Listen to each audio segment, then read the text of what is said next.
would be greatly disturbed by this kind of noise and ruckus, as he's saying, then coming in and landing. It really does affect the wildlife that comes here to give birth, having babies. The only place on the planet? There's also a dairy farm right there. I don't know what's the environmental impact. On the Big Island, It's last just farm, one dairy or farm. two in all of the islands. And so I don't know how that would scare the cows, but I do know that when you scare a cow, there's adrenaline that goes through a system which goes and can pass through the belt and muscle. And I think that that needs to be studied. And that you need to talk with Because all they're looking at is the dairy farm. Have you filled out the form with that on it? Great, then make sure to use the next stress. and the hay. That'd be great. Right. Yeah, we mentioned it. The pollution. In California, some people told me that the vibrations from these helicopters, because they're so large, are causing cliff fracture. And there's rocks that are falling off the cliffs when these things go by, low elevation.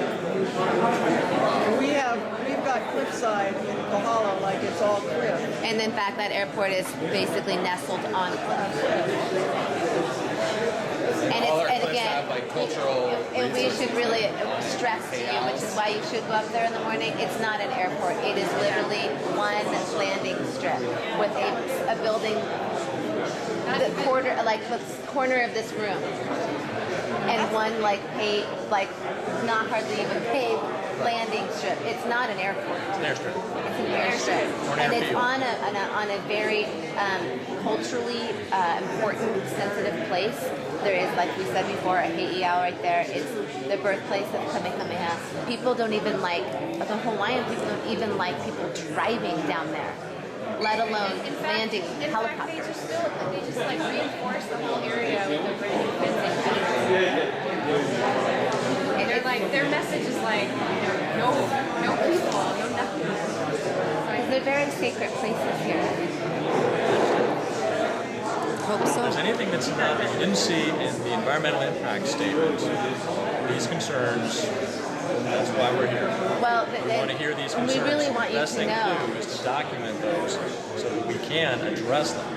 Well, the truth is, we don't want it. Period. Yeah, we're not- We need to be it's not- clear about it's that. not a It's not negotiation. like it won't be negotiable. Yeah, 'cause as There soon won't as the be town finds anything- out about it, there won't be the anything whole that you town can will say find that out will about it. change that. You know, they're not going to want you there. I mean, we're letting So you know we're just letting you know, yeah. that we're not It's not going to open happen. to How do we get that in the environmental impact statement? And I guess- disrupt I guess- our I'll town. tell you what happened in There's about 1,000 or so people in our town. They wanted to call it a historic district into our town as scenic byway. But there was a problem with that because they proposed doing some new things. Just a few little things. Some signage, a couple signs. 1,000 people signed a petition that said they did not want it. That is what they said. Almost every single adult in every single household signed a petition. And that I can tell you this is 1,000 times more of an issue. than what that was, and I can guarantee you 100% that in the next week or so you'll see 1,000 signatures sent saying this is the 1,000 people that live in our area. Guarantee you that probably almost More 100, yeah, I can just guarantee it is going to happen. So people will. yeah, this is called Hawi and Kapa'au. Hawi, H-A-W-I, and Kapa'au, This is where the Upolu Airport, UPOLU, that is It's going to be on the blog, paperwork. on the websites, yeah. I do feel my heart now. That's about right. Yes. And I think it is going to be to the least of We're actually. and that is the nicer of the events is that we've had a few things happen to our community where we're not asked. And like you said, you guys already had a convention here. We were never asked, a year ago before the project started, and then now it's here. You're going to find a big resistance, not because we don't appreciate you guys as service people and serving our country. Yes. It's because that our community is a very sensitive community, and you're going to find more of an outrage in this community than any other community probably you'll you'll ever find. I'm telling you, well, it's the most sensitive, most on it community On this island. Definitely. I would say in all the islands, but, and that's why we live there, because we're kind of like, I guess really my question active. is, how will we know when it's been taken off the table?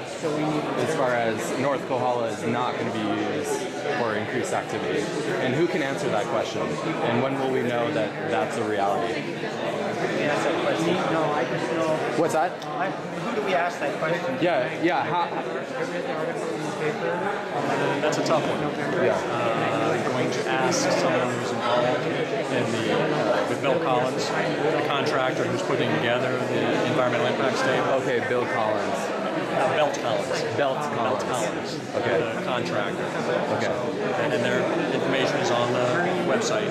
That includes the environmental impact statement. So the contractor is going to decide whether it. No, the I'm just contractor's curious. doing what the Marine Corps needs them to do. Okay. And that's through the Department of Navy, specifically the Naval Facilities Command.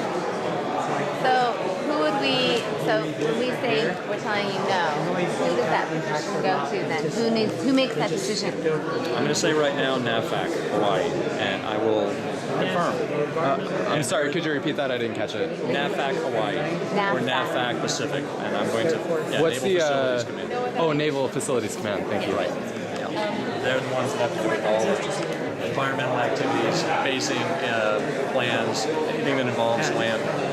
Yeah, and again, it's like all love and like aloha coming from all of us, you know what I mean? Again, it's just that we really value the peacefulness, you know what I mean? And there's like Buddhist retreat centers lining that whole coastline.